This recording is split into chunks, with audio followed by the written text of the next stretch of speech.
Hi, everyone. It's Hillel Neuer, and I'm delighted to welcome here Nazanin Afshin-Jam, who is an international human rights activist and is doing tremendous work on Iran. I'm interviewing Nazanin on behalf of the Geneva Summit for Human Rights, which is a coalition of 25 groups that Nazanin's group Stop Child Executions is a part of, and UN Watch, which I direct, is also a part of. So I'm wearing the hat as my Geneva Summit hat, but we're also going to post parts of this interview on my accounts and UN Watch because we think Nazanin is doing an amazing job and we want to share her important words. So welcome, Nazanin. Thank you, Hillel. It's nice to see you after a while. That's right. It's been a long time.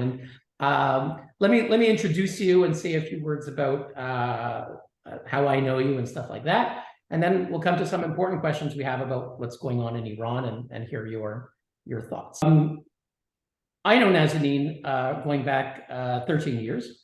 I had the honor to invite her to chair the first Geneva Summit for Human Rights in April 2009. She did an incredible job, and you could see her speech. And I urge everyone to see Nazanin's speech.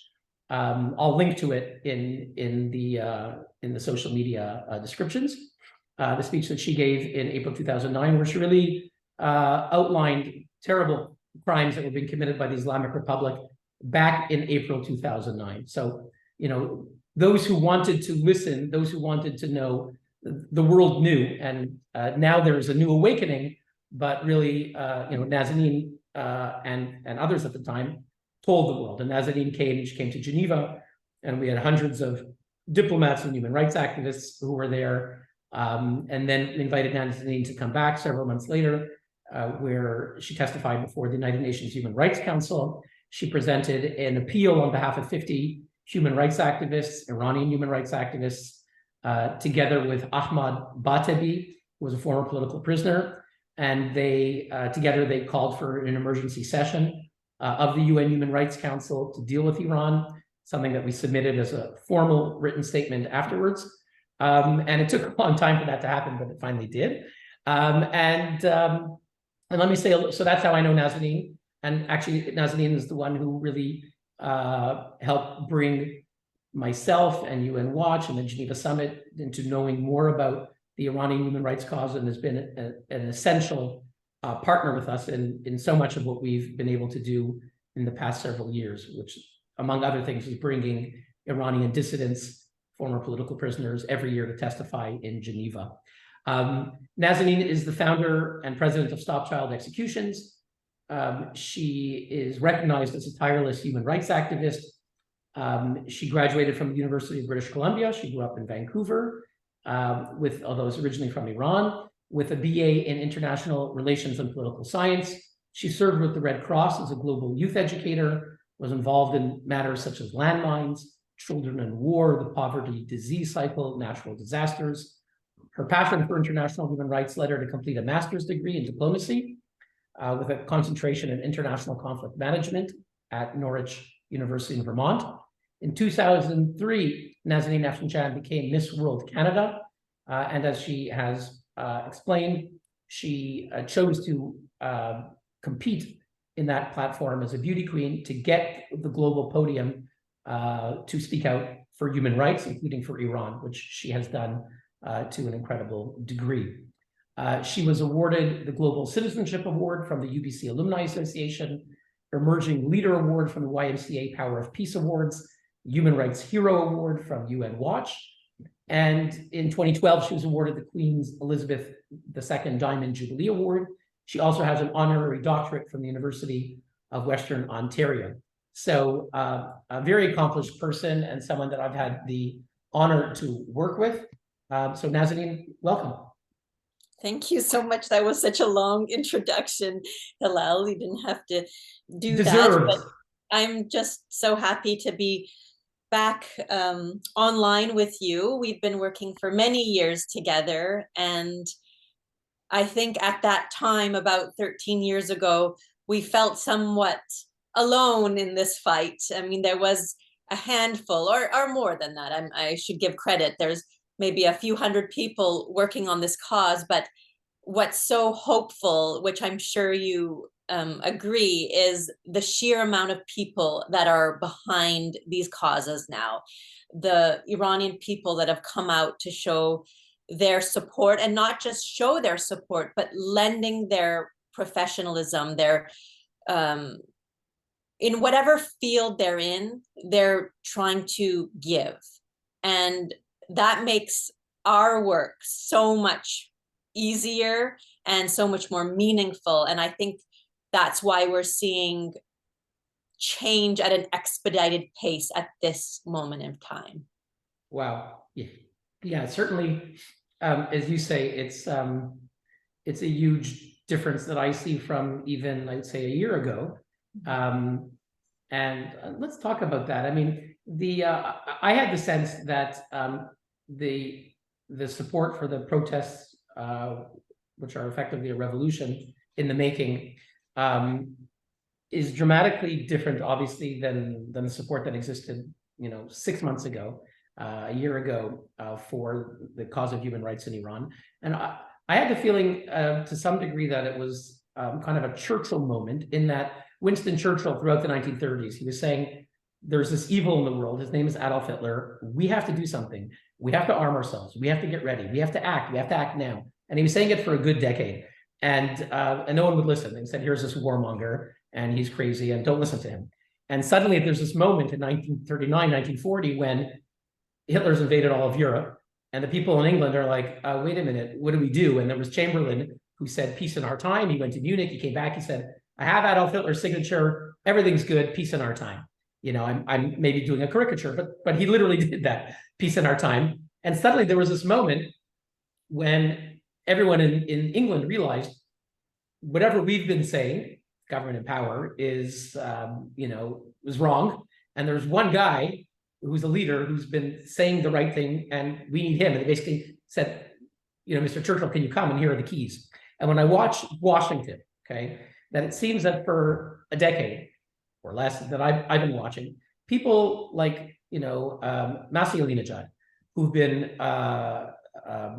calling for the world to pay attention to what's going on in Iran, telling women leaders not to wear the hijab when you go, because you're complying and legitimizing an immoral, unjust law.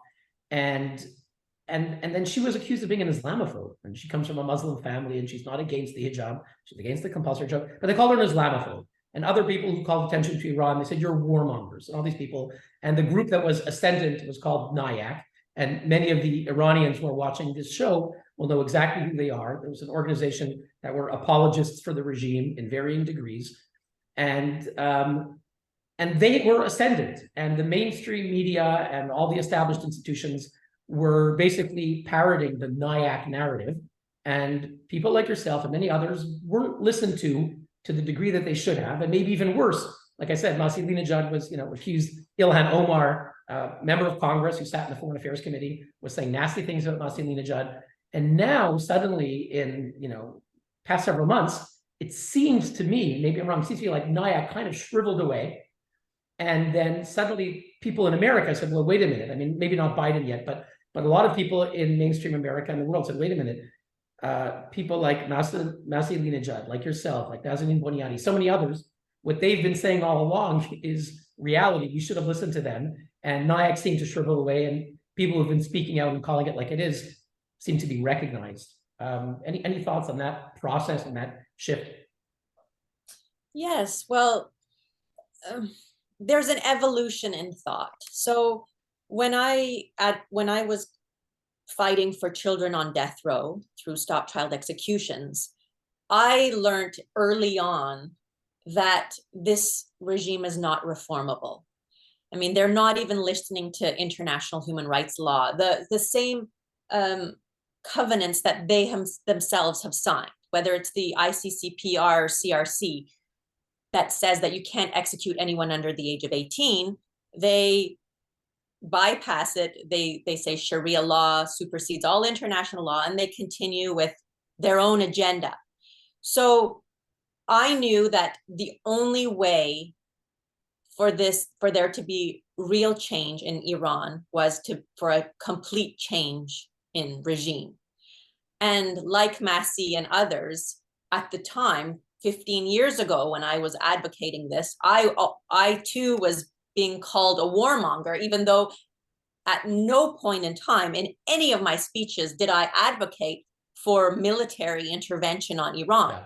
Just the mere fact of calling for a change of regime put this title on me. And so a lot of others kind of shied away from even saying that, even though inside they believed this. And the real, I guess, test was, since the 1979 revolution, for the last 43 years, people have tried to work within the system to make slow changes. And there's been protests and uprisings since 1979.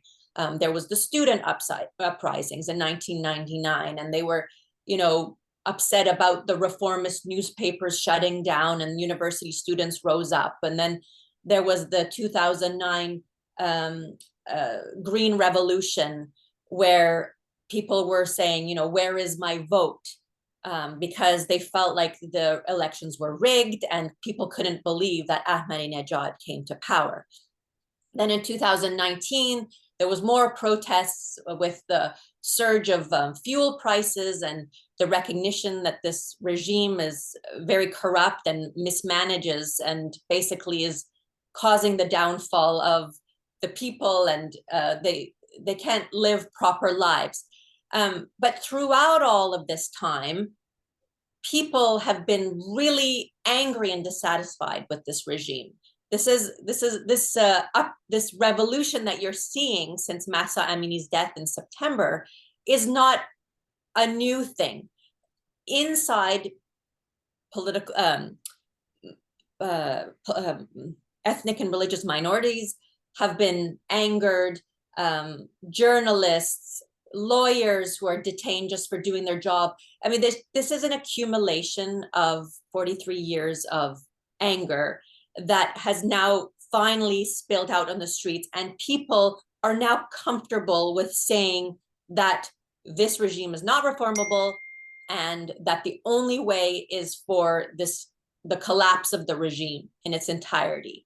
And so kind of we've gone through that evolution, and we're now at this stage where we can work as a team, and we can hopefully cause the fall of the regime and establish a free and democratic Iran. Yeah. Speaking about the history a little bit, before we come back to what's going on now, maybe you could share a word or two of your own history and connection with this regime, because your family lived in Iran, and I don't know how many Iranians are in exile. Do we know? Are there millions? What number do we think are living abroad? I don't know okay. It's in the millions. It's in the millions. Sure. Yeah. I don't know the exact the exact numbers. Yeah, but obviously there's a huge amount in California. We saw in the demonstrations in Germany and in Canada and elsewhere. So there's a large population. If it gives a little glimpse, I mean, just in Toronto alone, there was 50,000 people that came out on the streets to protest. 100,000 gathered in Berlin. There was upwards of 30,000 in Los Angeles, and in Vancouver as well, about 30,000. It's so many Iranians had to flee at the start of the revolution. So many people who were being who feared execution from the Islamic regime escaped, and not just at that time, but throughout, for the last 43 years, people have been fleeing as refugees to escape persecution. And that was, as you were asking, that's the story of my family. My father wasn't even a political man. He was working for the Sheraton Hotel, and he was allowing business as usual with the serving of alcohol, mingling between men and women, playing music. And just for these things, the Revolutionary Guards burst in and detained him. He was tortured, and he was going to be executed, but through some luck, we managed to get him out. He went to Spain. My rest of my family followed. And then when I was 2 years old, we immigrated to Canada.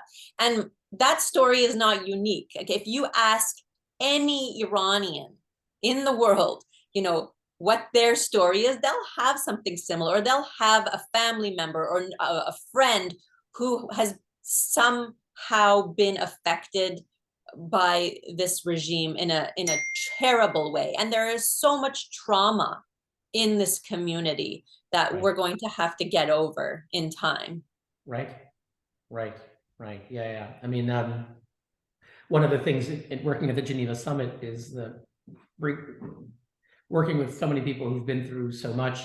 And here you're not even talking about the primary victims. You're talking about family members who are nephews, like our friend Kaveh. I think it was his uncle was executed by the regime. And yes. So I guess you're saying everyone in the community has a sort of a direct story, whether it's a parent or a cousin or something who suffered.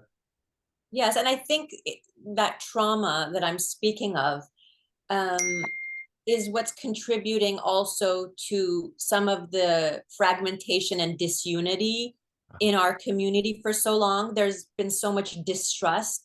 I mean, again, at the start of the 1979 revolution, Khomeini himself said that he was going to come to Iran, bring freedom to the people, and step aside from politics. Right. But that's not what happened. Of and course, initially he was in a coalition with the left, wasn't he?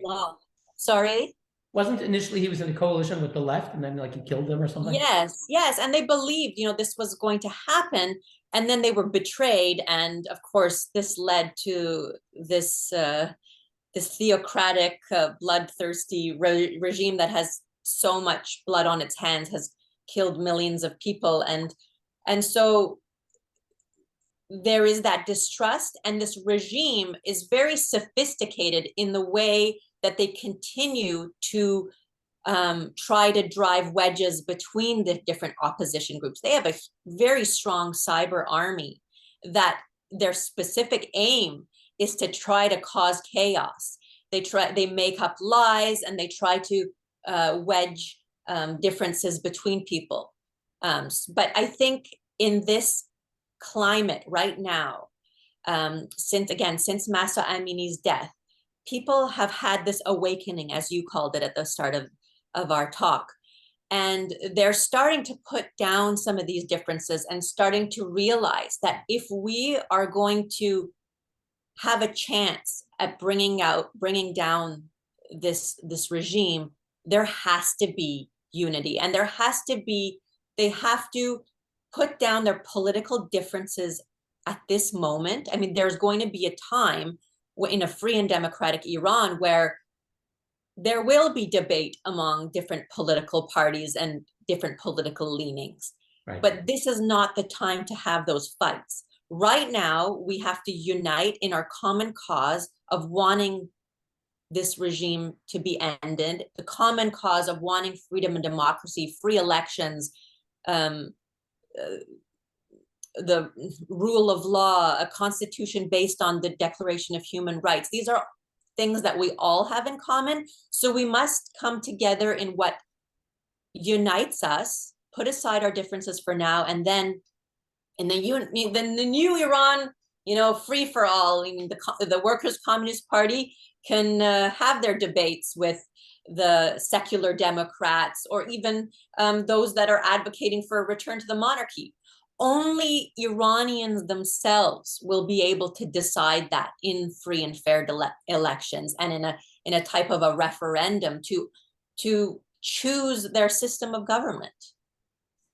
Yeah, absolutely. As you say, the healthy thing is when you have a democracy and you have all those political debates and those divisions. You'll always have in every country a left and a right, and you can have a religious and a secular, and communists and capitalists and all the things. But at this moment now, yes, there has to be basic unity. As you're saying, in a democracy, we have to be able to practice democracy and show that we understand what democracy is before, you know, getting to the stage of after, once the regime falls. And I think I have a good perspective on that because I grew up in Canada, because I've had the luxury of being in a democratic system where I have witnessed that if you want to get things done, you sometimes have to form coalitions or work in tandem with those that you don't necessarily agree with. as you know, Hillel, my husband, was the leader of the Progressive Conservatives. He then served in the cabinet of the Conservative Party of Canada. He's been in politics for the last 18 years. And I don't even get involved in partisan politics when it comes to advocating for certain things, and that includes Iran. So, for example, if the Trudeau government, the Liberal government in power right now, takes certain steps that advances the Iranian cause, I am the first one to praise them and to, to retweet them in my social media, or to showcase what they're doing. But if they're not doing enough, I will also be there to criticize and to say what else needs to be done. It would be the same if the Conservative Party was in power right now and they were not moving fast enough. I would also be the first to criticize. So, but I do know that if you want to get something done, sometimes you have to sit with those that you don't necessarily agree with. And that is what a democracy is. And that's what we in the Iranian community and Iranian diaspora and opposition have to start to do. Absolutely. You know, as someone who's a non-Iranian, but who's been involved in this cause for a long time, I'm in direct contact with a lot of Iranians, people in the government, in Iran and outside. And of course, one of the things that comes up a lot is unity. And I know that people in Iran, especially some people that I'm in touch with, they say, well, our family members in Iran, they're looking to the diaspora to see the unity. And I know that you're working very hard for that. One thing, I'll share with you some thoughts that I saw about this, and I'd like to hear your thoughts. On New Year's, there was something terrific, which was there was a number of leading figures, Iranians, tweeted a joint tweet with a New Year's message calling for freedom to come to Iran for the next year. And it was clearly, it was a common tweet that a number of leading figures did. And it gave people tremendous hope because they saw, I think it was the first major sign of some unity among these leaders. So on the one hand, it gave great hope to people. But then I saw maybe a few days later, some people said, well, wait a minute, it's only this tweet. And I said, my response was, you know, it's the beginning. It's the beginning. So what if you have a message to people in Iran, because a lot of people in Iran follow this channel. By the way, I used to have only, I was a Twitter guy, okay? I have 180,000 on Twitter, but Instagram I'm relatively new. I had 22,000. And then these Persians invaded my account, the good Persians.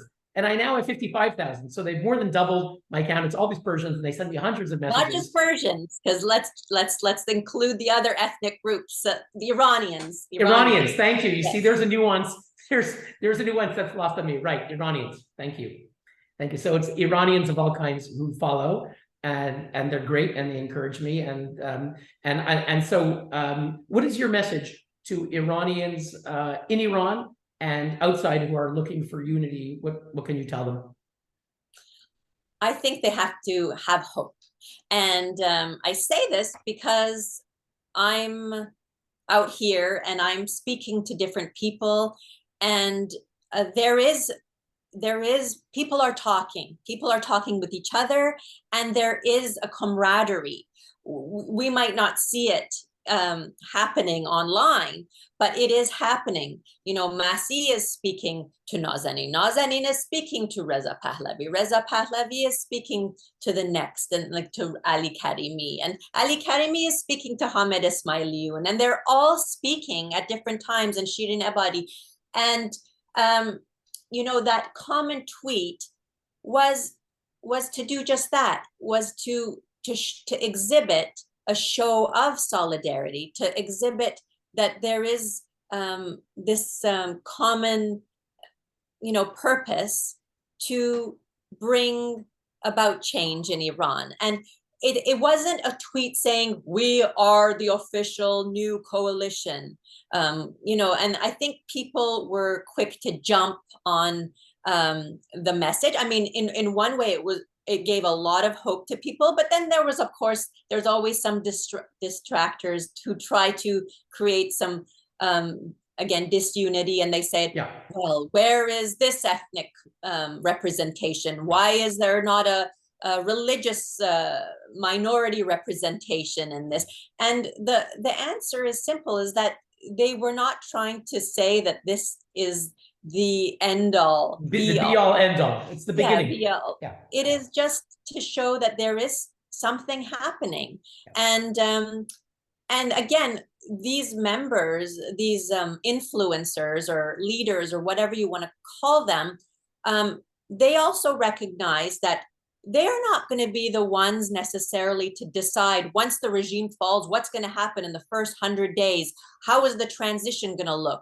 Is there going to be chaos? And how are we going to fill the, ensure politicians that there's not going to be a power vacuum and that something worse? They understand that there are experts, political thought leaders, who will be debating these questions in a more formal setting in conferences and being in the committees and subcommittees. There's going to be subject matter experts that are going to be taking on a lot of these difficult questions. But those particular influencers that you mentioned, they're saying that they're here, they're willing to help in any way they can, they're willing to work together and just to stay tuned. So I think there's a lot to be hopeful for. And I know that right now they're in the midst of speaking, and then there's other groups too that are trying to create that second tier. I'm also connected to a lot of different Iranian diaspora groups who are working day in and day out on top of their full-time jobs. They are working every minute to see that we support, that we echo and amplify the voices of the Iranian people. And that part really needs to be emphasized too, because the Iranian people on the inside of Iran are the ones that are doing the heavy work. They're sacrificing their lives, yes, their livelihoods, their everything to see that Iran moves towards free and democratic system. And so what they rely on the outside from the diaspora group who are living in safety is to do to help with the organizational part and to help with, identifying certain spokespeople who could then go into different, Western governments and to, again, echo their demands. So I think this, we're at a very crucial and urgent stage of creating that alternative voice. This is one thing that I've heard from political leaders through Western countries, through Canada, different European countries, the United States. Political leaders are a bit confused on who they're supposed to speak to, because there has been that fragmentation for many years. They don't know who is that official or alternative voice to listen to. And so that is why it's very important for us to be able to create a structure or some kind of coordinated council where we can present to them, these are the actual voices of the Iranian people, and please listen to them. So that's kind of the stage where we're at right now. Well, thank you for that summary and update on that. And I'll just sort of recap, and also my own feelings as a non-Iranian, is that yes, the efforts that are happening are moving forward to unify people who are well-known figures that have a large following. As you said, it's not the be-all, end-all, and it's not the final parliament, which will be elected by Iranians, where we'll have a vote, and every minority from every different ethnic or religious group will be able to vote. Yes. It's a provisional situation where you have to do the best you can, and a certain number of people have to come forward, enough that they can present a unified group, as you said, to represent the cause of human rights in Iran, the cause of freedom in Iran to the outside world, to unite people. And the messages of people need to have hope and a bit of patience. It's very hard, as you said, for people inside Iran. They're suffering. They're being shot at. They're being tortured. They're being killed. Their livelihoods are at risk. So they and their family members, in a certain sense, don't have the patience because there's an emergency now. Yes. And obviously, I guess the people you're in touch with, they do feel that. They do feel that there's a pressing, that people are impatient, and that there is a pressing cause, and that they need to come together. They do feel it, and they do feel a lot of pressure on their shoulders too, to be able to deliver something proper. They don't want to just make a statement, have a photo op, and then not be able to deliver on something. Right. You know, this is a very delicate movement. I mean, right. One wrong move, and as you can see, we just by a coordinated tweet, there right. could be fallout. So right. they're very cognizant of this, and they want to. We understand that we don't have one shot at it, but yeah. if we're going to do something, we have to set it up right and do it right. And I think the other thing is we have to treat this as somewhat of a marathon, even though it is urgent. Right. You can sprint, but then not have something that will be long-term and ongoing. That's why you have to have all the pieces properly set up before you can have, you know, a longer lasting change. And while it is nerve-wracking, and like I'm probably one of the most impatient of the bunch, you know, I want to see things happen and see them happen fast, but there needs to be a lot of thought, proper thought. Right. But at the same time, we can't wait till things are perfect before we proceed either, because then it could take years, you know. Right. So we want to do the best we can given the urgency, but but also have a proper system in place to do it. Right. You know, and I have a lot of hope for the individuals that did do that joint tweet. Each one of them has so much to offer, Hillel. You know, I mean, if we can take, for example, Hamid Ismailioun, who used to be a dentist, just living his normal life in Toronto.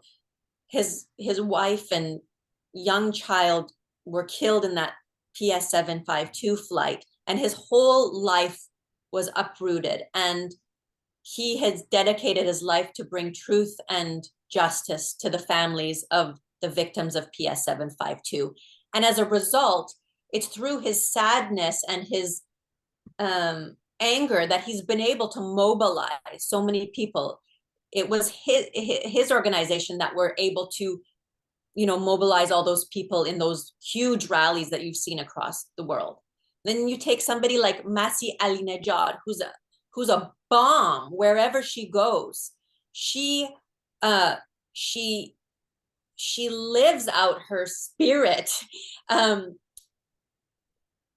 she affects so much change because she has a lot of ties to those on the inside of Iran. She's on the phone with these mothers of the victims who have been killed by this brutal regime, and she wears their sorrow. She uses that sorrow to enact change, and she is very effective in, you know, marching towards political leaders and saying it as it is. You know, she will say what needs to be done, and she's unafraid, and she brings that passion with her.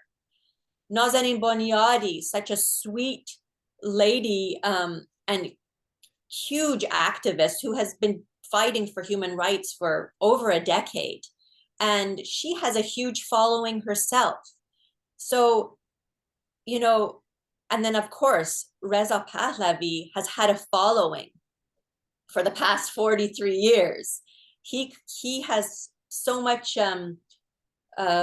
he has so much grace, he has so much experience, He is very polished when it comes to expressing the needs of Iranian people. And whereas as those who were against the monarchy, they quickly come to bash him, but they shouldn't judge him based on mistakes of the past, regime. Half a century ago. He is his own individual, and he has never said that I want to come back to Iran and be a monarch. He himself is not saying that. So just based on these things, each one can offer so much. And again, not just those individuals, there's so many others, and you're connected to them, Hillel, too. So many human rights activists, and as I said, political thought leaders, and economists like that can offer their own perspective and add a lot to this unity project. Right. Okay. Well, I think, as you said, it's we've made incredible progress, and we'll encourage people to remain hopeful that we'll stay on that path. And I'm hopeful, like you, that it will continue, because I've met not all of the people that you mentioned, but a number of them through the Geneva Summit. We were able to have Masih Alinejad 7 years ago, and last year Nazanin Boniadi, and we had Kaveh Shahrouz, and many other incredible people that you helped us to bring to Geneva.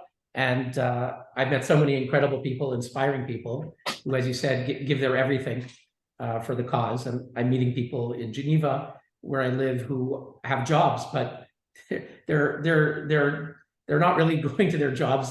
They're 24 hours a day trying to help the revolution in Iran. So I'm inspired by someone like Masih Alinejad. Inspires me because, for me, she's kind of like the Martin Luther King of our generation. I've met so many dissidents, and they're amazing dissidents, but someone with her intelligence and charisma, and as you said, and the emotion, and her voice, and her intelligence, and her ability to communicate to media, the things that she brings together are such a rare combination and so electric. When I hear her speak, I think I'm listening to Martin Luther King. So I think the Iranian people have so many amazing people to be their leaders and to inspire them. And so I think we all should remain hopeful, and that freedom and justice will come to Iran. So I think that's the message, and it will come. And we're going to do everything to help that day come soon. And I want to ask you, before I ask you about what maybe governments should be doing and what individuals should be doing, just to recap some things that have happened. As I mentioned, you came to Geneva in September 2009 to ask for an emergency special session, and it finally happened. And just to recap for people, we had an emergency special session a few months ago, and they created a commission of inquiry. It's a fact-finding mission to investigate human rights abuses in Iran. And the commission is now hiring staff. So I do want to mention that on our website, unwatch.org, we will have now, when people watch this, a list of all the positions, and you can click on it to apply. So anyone who might be watching this and who supports the cause of freedom and justice in Iran, please apply. There's some jobs are for translators from English to Persian. There's some other human rights officers jobs, some of them which require Persian. So we want good people to apply, and not some other people who might be less good. So if you're thinking of coming to Geneva for the next year or so, either you live in Europe or you're willing to come to Geneva for this job, please apply, tell your friends about it. You can go to unwatch.org, and I'll put the link in the description here as well, so people can apply for these jobs. We want good people. So that's something good that's happened finally. The world paid attention. We got a huge majority to create the commission of inquiry. China tried to stop it, and other dictatorships, but they failed. Iran tried to stop it. The government regime was calling Antonio Guterres, and people say, why does it matter? Well, you see the way the regime acts. For them to be shamed on the world stage, it matters. So that happened. And then, of course, this amazing thing happened, which was the Islamic regime was kicked off the Women's Rights Commission of the UN, which never happened before by any country. And of course, the crazy thing that happened was that they were elected. Okay, there's nothing more absurd, obscene, and surreal than a regime which is the enemy of women, which treats women as second-class citizens at best, and which is killing women who are demanding their rights, would be on the Women's Rights Commission. And just to sort of say a word or two is that, you called me a few months ago and you asked me about what we can do. And I said, well, I don't think it's the priority. It's important, but it's going to be so hard because there is no procedure and all that. And it's never happened before. And God bless you, you went ahead. And so many people worked on this. And it happened, and they were kicked off. And again, they were shamed. They who was it who tried to do it? I think it was it Russia? I'm trying to remember who introduced in the debate. I think it was the Russian mission in New York, where they tried to delay it. I think it was Russia. I'm forgetting. I think it was Russia. Tried to delay the vote, and they failed. And again, very large majority kicked them off, which was amazing. So I just want to thank you for your very important role in these things, especially the UN Women's Rights Commission. And maybe just any thoughts on, people will ask, why does it matter? Why do these things matter? It definitely matters, because in that certain case, it is a symbolic thing, but it delegitimizes the government. It delegitimizes the regime, and it again emphasizes that this regime doesn't represent the voices of the Iranian people. So each time we see one of these acts, like, for example, the Islamic Republic being kicked off of the CSW, or just having this fact-finding mission at the UN, where it's going to formally recognize the abuses that are taking place and the killing spree of this regime. Each one of these things basically says this regime is like ISIS, it's like Taliban, it's a terrorist organization, and it shouldn't be on any world stage. You shouldn't be shaking the hands of these regime officials that have literally blood on their hands. Like the president who, Yeah, go ahead. As far as I understand it, he was on the Death Commission in 1988, which oversaw the killing of some 5,000 people. More than that. I think there's more than upwards of 10,000 people that were killed, with directives from his signature. Yeah. Yes. Yeah. So each one of these also, I think it educates political leaders on the West as to what is happening and who they should be speaking to. Because, I don't expect, I live here in Pictou County, Nova Scotia, and the member of parliament, I don't expect him to know the details of what happens inside Iran and who are the main culprits. But by big acts like this, then it makes them realize, oh, yes, then now I see that, we shouldn't be working with this regime, and we should be supporting the Iranian people towards their movement for freedom and democracy. And that's how I see how it is so important. And they know that when they are going to be sitting down with the alternative voice, they'll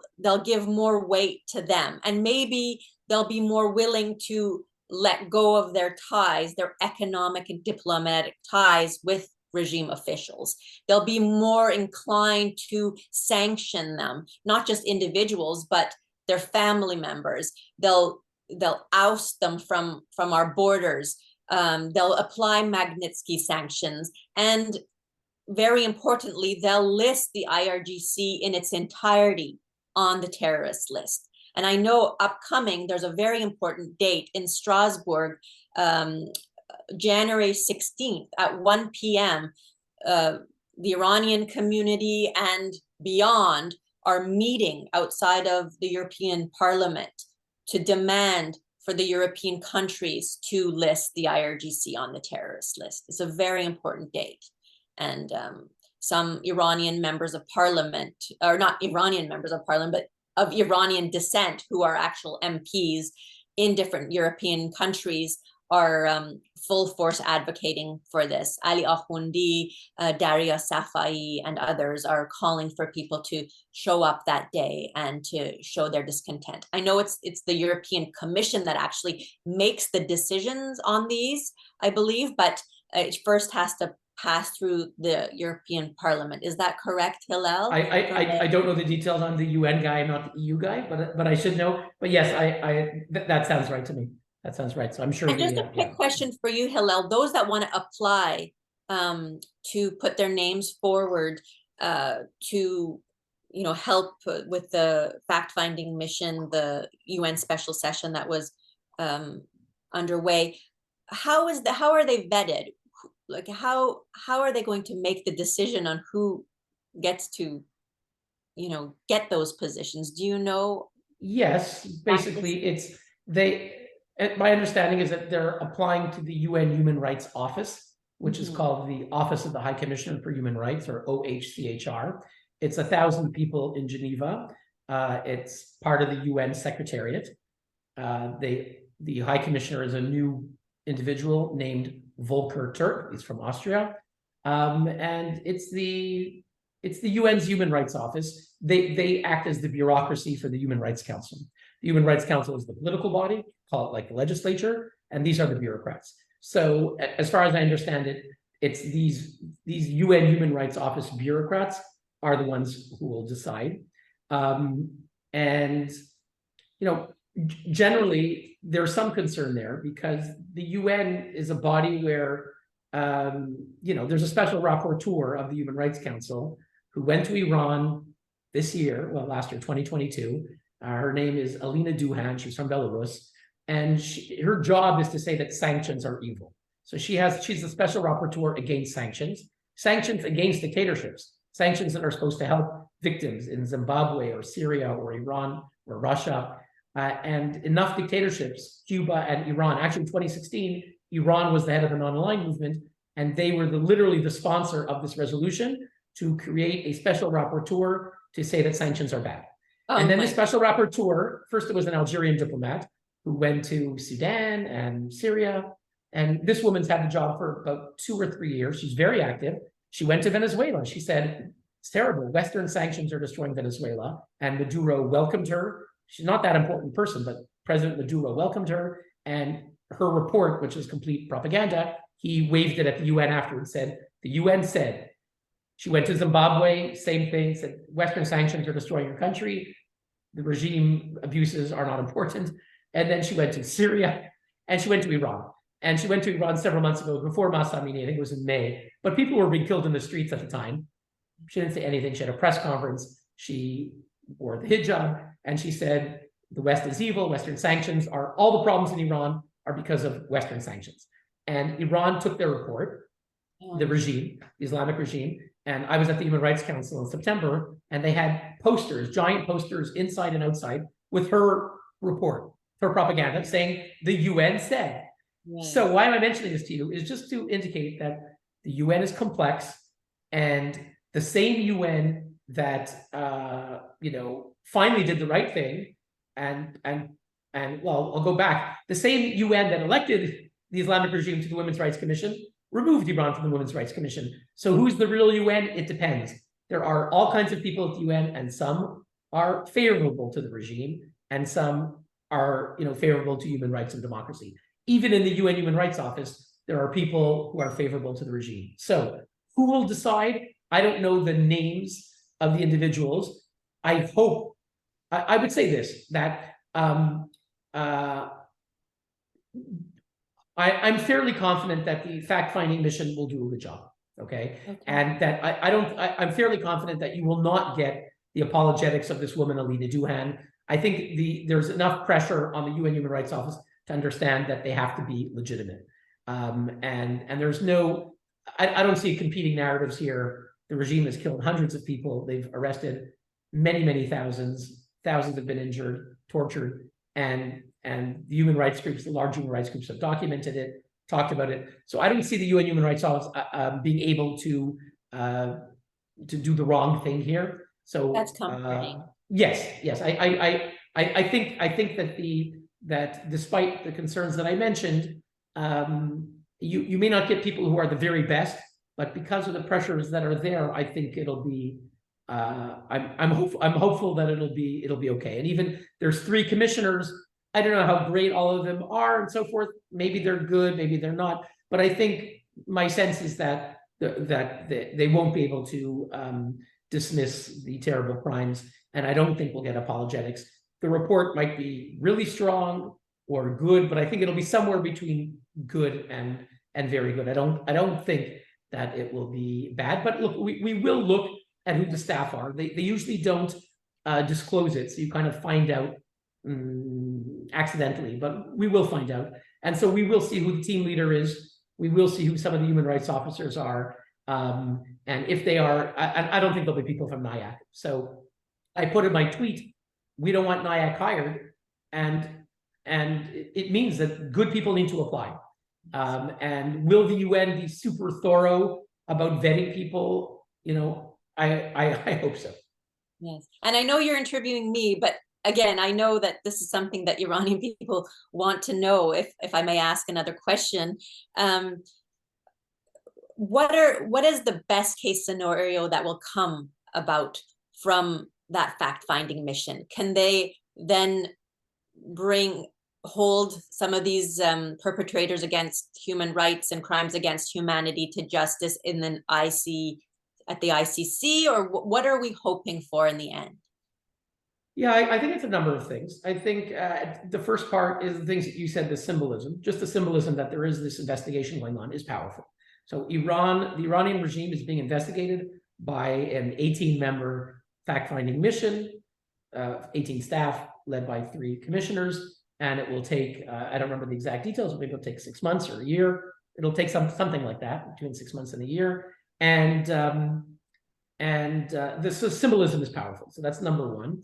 And number 2, in terms of the actual outcome, we won't get it for a long time. It'll be half a year or a year till we get it.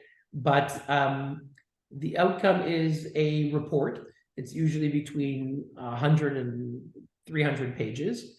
And it should, at a minimum, document abuses of the regime. It may name certain perpetrators. And it's meant to hold them to account eventually in some court of law. So there's no definitive outcome of someone who's going to go to jail when the report comes out, but it will become material that can serve and fuel potential legal proceedings. So now the International Criminal Court is a complicated place to have jurisdiction because the country has to sign. I don't believe Iran has signed. I don't believe that they have jurisdiction right now. Could they get it in the future? Maybe. But then there's individual courts. I understand that in Sweden, there's an important case happening right now against someone, I think, who was involved in the 1988 executions. And so there are countries that have universal jurisdiction. And if crimes against humanity took place somewhere in the world, like Iran, there are countries in the world that can deal with it. So I think potentially the report could name individuals, could collect evidence, which they're mandated to do, and then could hand that over to courts that could one day, and may that day come soon, prosecute members of the regime for their crimes. So I think the report of the fact-finding mission can help prompt potential prosecutions. Good, thank you. Yeah. Okay, let me ask you, I was going to ask you about what governments should do, but I think you kind of named it, unless there's something else you want to add. But you talked about sanctions that governments should do. You talked about listing the IRGC as a terrorist entity. You talked about regime-connected individuals who exploit the freedom of Canada and Switzerland and other countries who should be kicked out. Are there some other things? Are there some other things that governments should do, or did we name them all? And then I'm going to ask you about what individuals at home should do. Obviously, they don't, yeah. What can you say about? Yeah. Well, yes, as you said, all those sanctions, Magnitsky, and listing the IRGC, but also I think, again, giving a platform to the right voices. Once this coalition, if you don't want to call it a coalition, this coordinated body is established, providing meetings with the heads of state of the country and their foreign policy makers to be able to know what the next steps are. And maybe even, I know there's an interparliamentary group that has formed in Canada to try to seize the assets of certain of these regime officials and potentially repurposing it to victims of the regime, or even potentially creating a fund that will then help those inside Iran, whether it's helping them buy satellites or telecommunications that will allow them to broadcast what's happening inside the country. Because, as you know, the regime puts up internet blocks, and a lot of the time it is in those blackout periods that thousands of people are imprisoned or killed. So that's a very important, the whole communication channel. So Western countries can financially help out in that regard. And even in a strikers fund, you have to understand those inside Iran are already living a meager experience that they don't, they're under a lot of economic pressure at the moment. But to lead this revolution along, a lot of them are closing up their shops and striking, or truckers are putting up strikes, or we're hoping eventually oil refineries, we've already seen certain ones close for several days at a time, but to be able to expedite the downfall of the regime, we're going to need to see more and more of a coordinated action.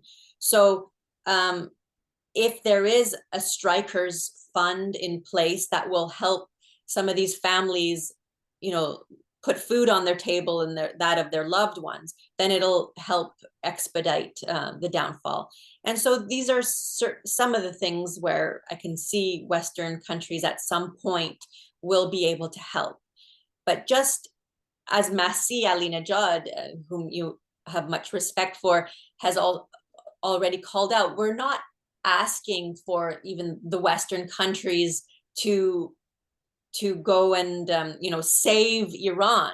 We're just asking them not to save the regime, not to appease them, not to aid them. We're just asking you to support the Iranian people so that they can achieve freedom and democracy. Stop appeasing these regime leaders and halt any talks on the JCPOA. This is not the time to talk on the nuclear deal. Absolutely not. Stop negotiating with this murderous regime. And that's all, the Iranian people are asking from the West. Absolutely. As you said, yeah, every time I see some government, whether it's the British or the Americans or others, say, oh yeah, well, we're still waiting to see, maybe we can negotiate. And these people are killing hundreds of people in the streets, they're torturing them, they're raping them, and that's your negotiating partner, and that you're going to rely on them. And as you said, that is legitimizing the regime, it's empowering. It means that you want them to be in power because they're going to do this deal. And to me, I don't understand why they don't see the logic in that. If they support a free and democratic Iran with these freedom-loving Iranians who are a lot more enlightened and they like the West, they want to forge these friendships and economic partners, that it will actually serve them in the end, that under this free and democratic Iran there won't be a nuclear threat, there won't be funding to proxy terrorist groups like Hamas and Hezbollah and the Houthis and what have you. Like it is in the self-interest of Western nations to support this revolution. What do you think? Where is this disconnect? What do you think we're missing here, Hillel? If you could speak as a non-Iranian, do you understand what would keep them tied to this regime? I don't know the answer, and I share with you the um, frustration, inability to understand, really to get into their minds. Sometimes people have a mindset, and it's just almost impossible to change it. And I don't know what's fixed that mindset of our Western leaders. But in Europe, there are some European countries that have the nuclear weapon. I'm pretty sure France does. And I live next door to France. I live in Geneva, which is meters away from France. There is no one in Geneva who wakes up and says, "Oh, we might be destroyed by a French nuclear weapon or a British nuclear weapon or something." And no one in Europe does, because they're not threatening. They don't want to kill their own people. They don't want to kill their neighbors. This regime does, and they do it. And they're killing their own people. They killed 1,500 people in a few days, in 2019. They're killing people now. They've sown death and destruction across the Middle East. I mean, the reason that there's these Abraham Accords between Israel and the Arab countries, which is an amazing thing, is primarily because they're scared to death of the Iranian regime. So countries that refused to speak for years, they're so afraid of Iran, whether it's because of what Iran has done in Yemen, in Iraq, in Syria, in Lebanon, supporting terrorists in Gaza, and now in Ukraine. I mean, this is a regime that is sowing war, terrorism, and destruction around the world. And as you said, you have the possibility, you can sign a deal, but you're going to sign a deal with this murderous regime, which they're going to lie to you anyway. And you can change it to have peace-loving people, where you won't need to, do some kind of a deal, and then you could, yeah. So hopefully, I don't know the answer. And I hopefully that people will begin to see it. The fact that the French president received in his office Masih Alinejad, and that young woman whose mother was killed. Yeah, who's unbelievably impressive woman, the young woman who spoke Roya, and the other two people, she was Ladan Buramant and another woman. Yes. The fact that he received them and in a very impressive way, and I think he retweeted them or tweeted them out, and so we're not all there yet, but beginning to see some change. Right. Yeah, he finally called this a revolution, which was wonderful. Right. And he also gave the invitation to Masih to come back at another time with the formed coalition or coordinated body. Okay. He's given that an invitation. Great. Let me ask you, what about people at home? I mean, I'll just say a lot of Iranians who are following me, they are on Instagram and elsewhere, but they are tagging me all the time in every tweet. And I know that people are super mobilized. To be honest, it doesn't really help. I can't be tagged in thousands and thousands of Instagram things. Many of them are in Persian, or even if they're in English, it's just too much. I rely on people. I follow you. I follow Masih Alinejad. I follow Kaba Shahruz. I follow Nazanin Boniadi. I follow Iran Wire, and many other good people.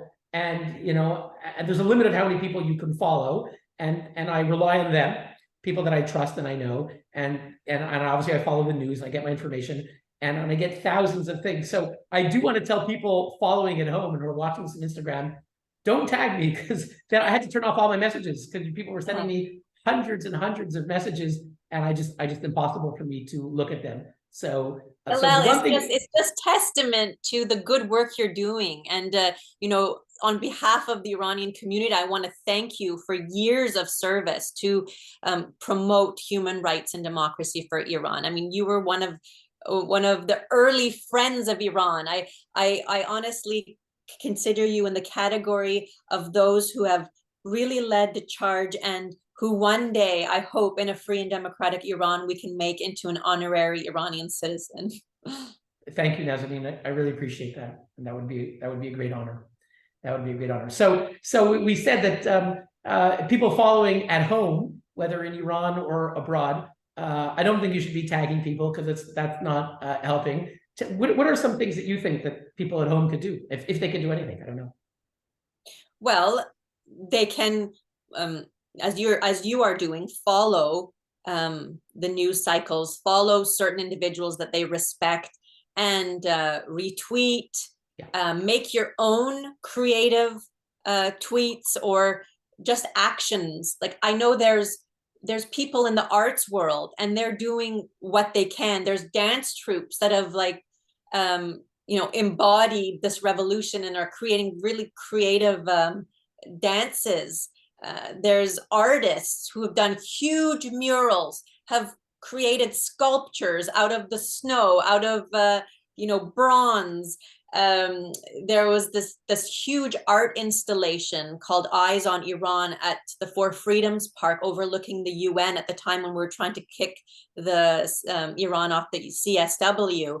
And Iranian artists made these beautiful expositions, a huge eye where you could see from the sky from an airplane saying, we're keeping our eyes on Iran.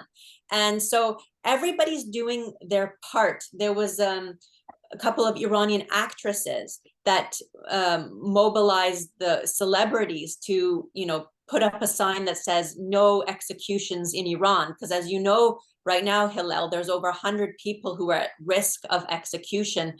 4 people have already been executed.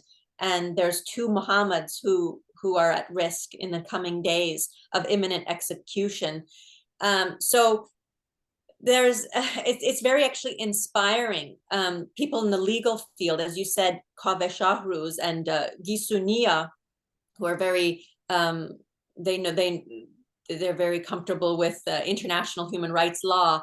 And Kaveh is part of a group that I'm also part of called Iran Justice Collective. And what we're doing right now is collecting the names of political prisoners and creating a global database so that we can assign sponsors to politicians on the West. They can take on these political sponsorships and share the names of these individuals so that it puts pressure on the Iranian officials not to go ahead with these executions and Which to is happening, right? allow them at least a proper trial, because right now they're not even able to get their own lawyers to properly defend themselves. They're all sham trials, kangaroo courts, where these people are being given trumped up charges and at risk of execution. So that's just one example.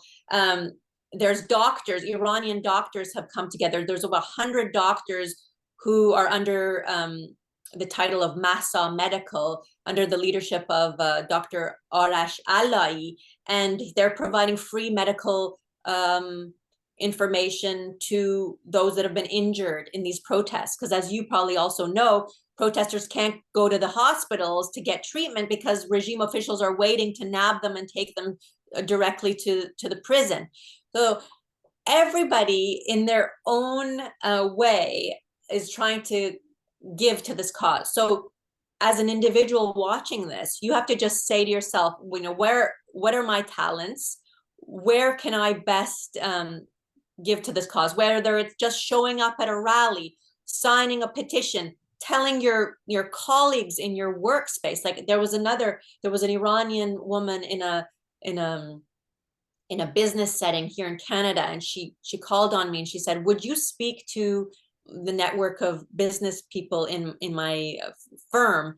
And I said, sure. And we did.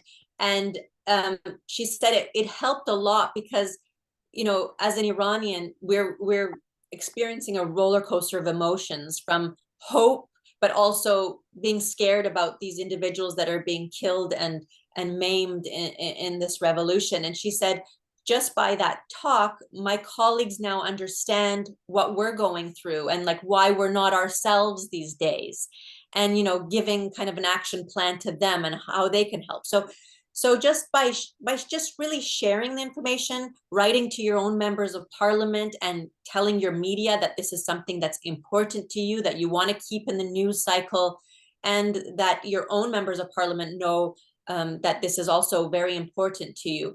Because I think every one letter that a MP receives, it acts like 100 voices. So that's how they view it. So I just encourage everybody to be creative. There's so many ways people can help out. That's great. Absolutely. I think, as you said, everyone has to know where they are located, who they can impact, and figure out how they can influence people for the cause. And as you said, writing to MPs is so important.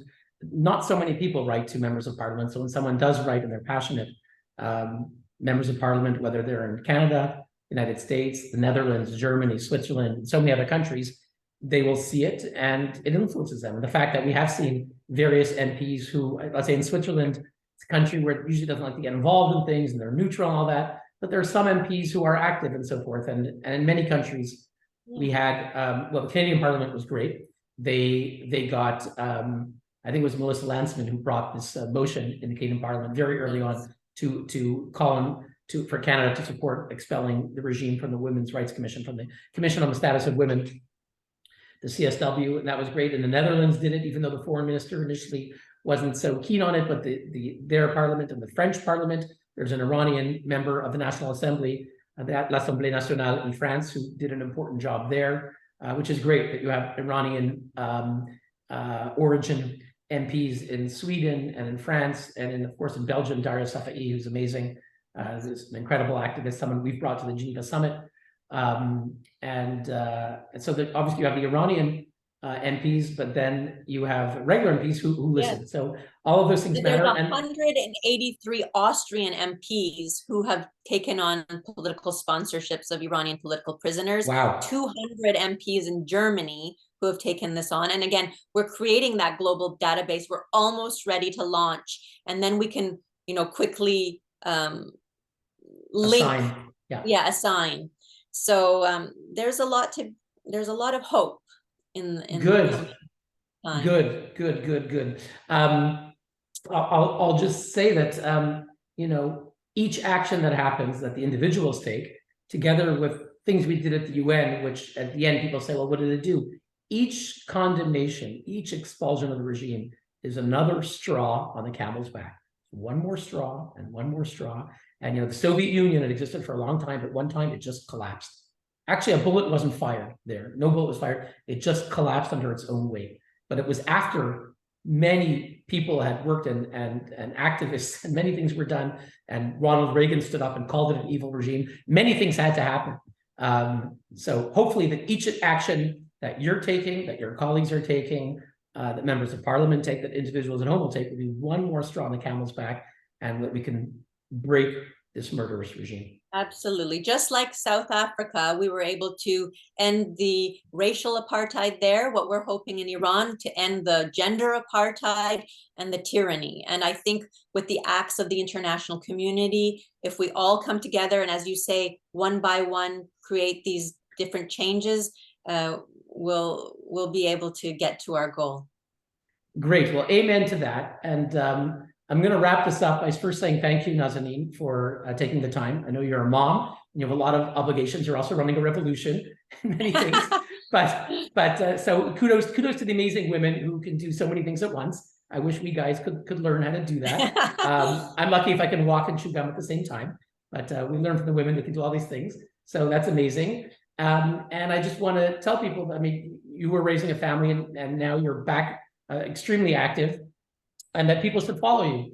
Because for me, Nazanin Afshin-Jam is someone who's super well connected to all the people that we mentioned. It's kind of in the center of things, is a modest person, just wanting to make the right things happen. So follow Nazanin. Nazanin is on Twitter. I'm going to put in the description, whether this is wherever I put this, it will have your Twitter handle, your Instagram handles, or something else. I think that's it.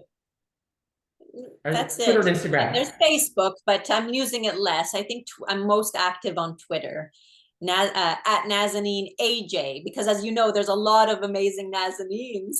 There's Nazanin Neuer is doing a great job spreading awareness, and Nazanin Ansari. I mean, the list goes. There's lots of wonderful Nazanines and lots of other wonderful Iranian women, and that's why this is Woman Life Freedom movement. That's been our motto since the death of Mahsa Amini, and it comes from the Kurdish Jinjian Azadi, because the movement sprouted up in the Kurdish regions, and we can't forget that.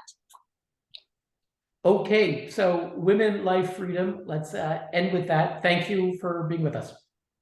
Thank you, Hillel. Thank you for all your always continued support. And I hope to see you in person soon. Perhaps we'll do a Geneva summit or in some kind of other summit uniting some of these opposition members that we were mentioning before. Well, that would be amazing. Since you're saying that, I'll just say the next Geneva summit is in May, and we do want to have a very special focus on Iran. So we'll talk more about that. Thank you. Have a good afternoon. Bye-bye.